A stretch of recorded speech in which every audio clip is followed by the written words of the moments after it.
ओवैसी साहब मुझे टोपी पहनाने की कोशिश नहीं करते और मैं उनको टीका पहनाने की कोशिश नहीं करता। तुम किस हिंदू मुसलमान की बात करते हो? ओवैसी के ऊपर अटैक हो गया, एक बार भी पूछने के लिए गए कि तुम पर गोली किसने चलाई? ये जो मैं पजामा कुर्ता पहन कर आया हूँ सर ना, ये ओवैसी साहब ने मुझे ईद पर दी। टोपी पहनने से मैं मुसलमान नहीं हो जाऊंगा और टीका पहनने से ओवैसी जो है वो हिंदू नहीं हो जाएगा। हमारा मुसलमान के साथ किसी प्रकार का कोई रिलेशन नहीं हो सकता, लेकिन जब देश की बात आती है, ऑपरेशन सिंदूर की बात आई, तो हम और ओवैसी एक साथ थे और हमने और ओवैसी ने देश के बारे में जो बात कहा वो सबसे इंपॉर्टेंट है सर।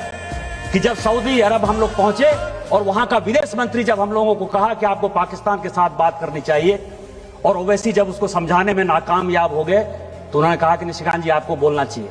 और मैंने कहा हम आपको सुनाने आए हैं, हम आपकी बात सुनने के लिए नहीं आए हैं। मनमोहन सिंह नहीं है हम कि 2008 में मुंबई बम ब्लास्ट हो गया और आपके कहने पर इसी सऊदी अरब के दबाव में, इसी अमेरिका के दबाव में आपने जाकर समझौता कर लिया, एग्रीमेंट हो गया। पहली बार भारत सरकार ने कॉम्प्रोमाइज करते हुए यह बता दिया कि बलूचिस्तान में जो कुछ हो रहा है वो भारत सरकार का उसमें योगदान है। हम वो घटिया आदमी नहीं है। यदि हमारे आदमी को आपने मारा है तो हम मारेंगे। आपको पाकिस्तान को समझाना है तो समझाइए। हम और ओवैसी ने कहा, क्योंकि जब ये नदी चलती है सर, हम नदी की दो धार हैं, लेकिन नदी गंगा सागर में जब मिलती है, समुद्र में मिलती है, तो वही भारत में अनेकता में एकता होती है। हम भारतीय हैं पहले, और यही बात कहने के लिए हम और ओवैसी साथ गए थे।